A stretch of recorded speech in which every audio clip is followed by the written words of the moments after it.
Magandang araw mga kaibigan. Bigyan natin ng reaction, opinion itong post ang balita ngayon.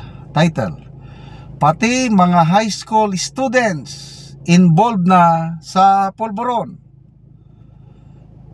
Nagbabala si Naga City Mayor Leni Robredo na umabot na sa nakakabahalang antas ang problema ng pulburon sa lungsod, dahil maging mga high school students ay naaakit at nadadamay na sa pulburon.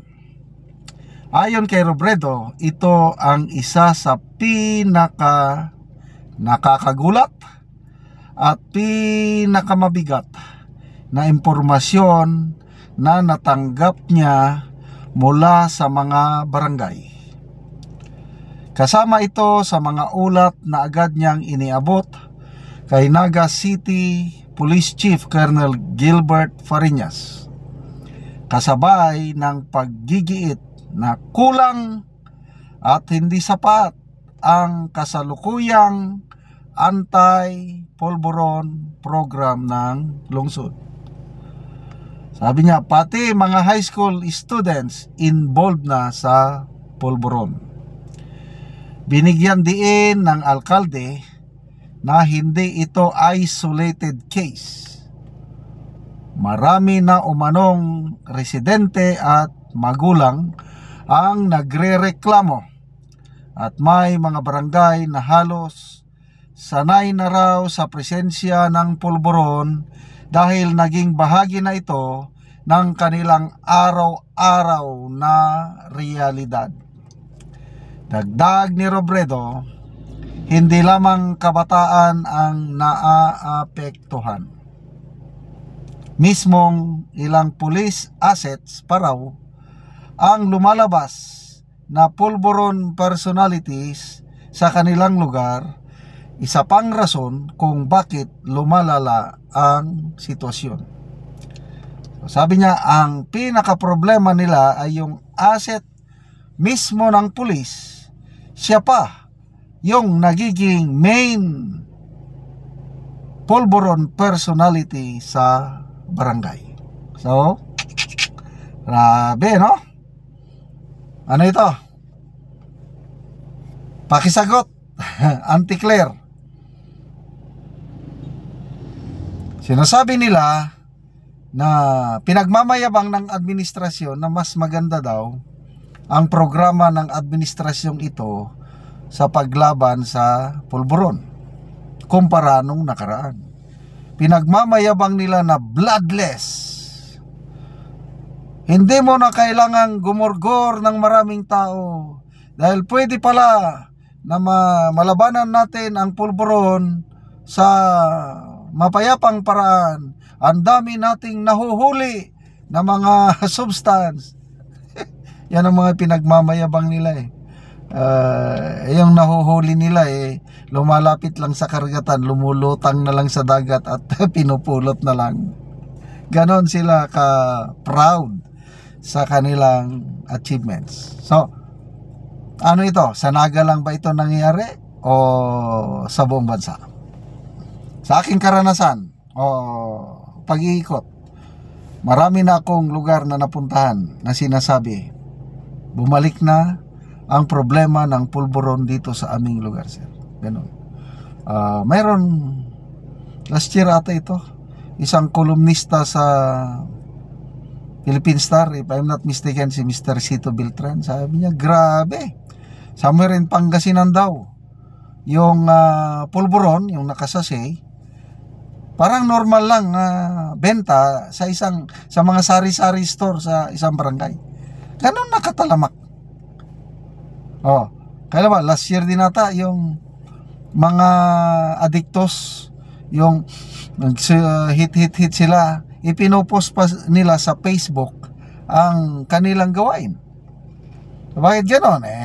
Meron tayong PNP chief na unawain daw natin dahil pampahaba ng overtime lang daw yan para hindi hindi sila antukin, hindi daw sila mga adiktos, nagtratrabaho lang daw yan. Oh, so kung gano'n ang mga pronouncement, ay wala talaga. Plus, ito na. Yung pasabog ni Senator Amy na mismo kapatid niya ay gumagamit. Saan tayo papunta? Ito na.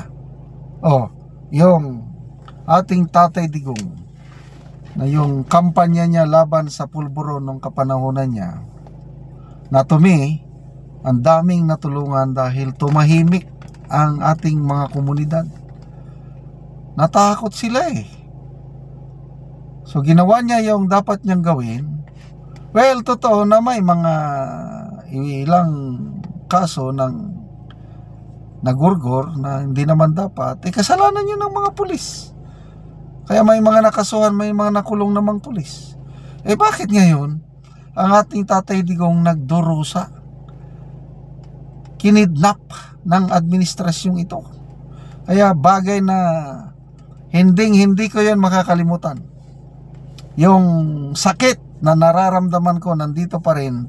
Yung galit nandyan pa rin. Kailangan kontrolado ng galit. Tinanggap ko na eh. Wala na akong magawa. Dasal na lang aking ginagawa para sa ating Tatay Digong na malampasan niya ang pagsubok na ito at makabalik siya ng buhay dito sa Pilipinas. But ito ngayon na mga pangyayari, every time na nasa Metro Manila ko, sumasakay ako ng Grab sa Pulburon.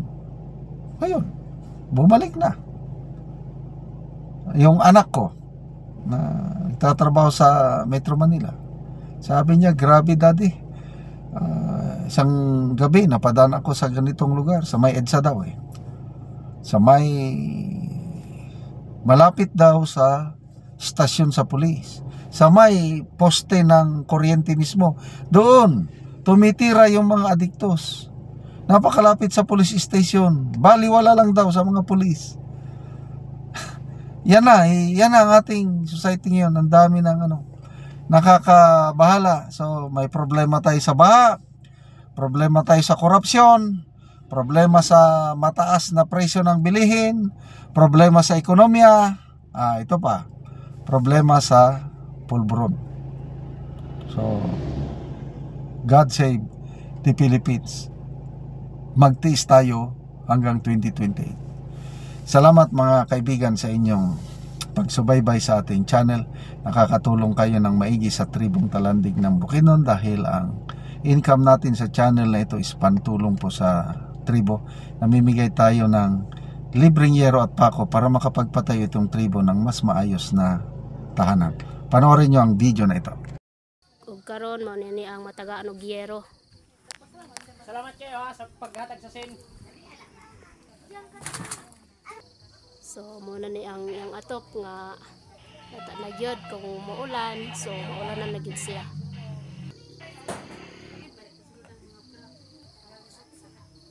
So buslot na gyud ang ilang yero. So mag-atop na siya karon kay natagaan siya yero.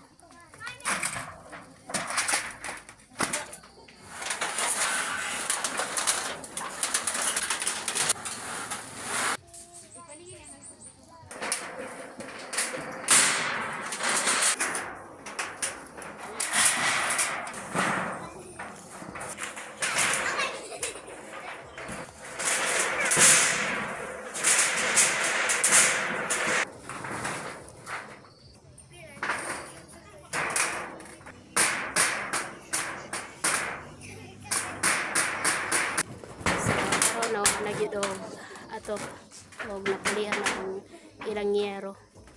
Tama na og atop.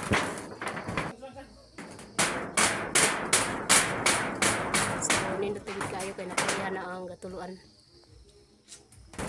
So karonte unsa imong masulti nga natagaan kag yero og humanag yun og atop ang imong balay nga. Daghang salamat una-una sa tanan sa Ginoo ug sa nagtan-aw sa video. Og labi na sa nag-sponsor. Kay kani akong balay 5 years na aya pagid ni napulian og yero. So na kay anak te. Naa. So pila ka buk imong anak? isa unya bros pag karon. So si ate, isa yang anak, so nanay kaduha, so aya pag napulian ang yang yero nga gatuluan na. So karon ate wala na gyud, di na gyud katuluan.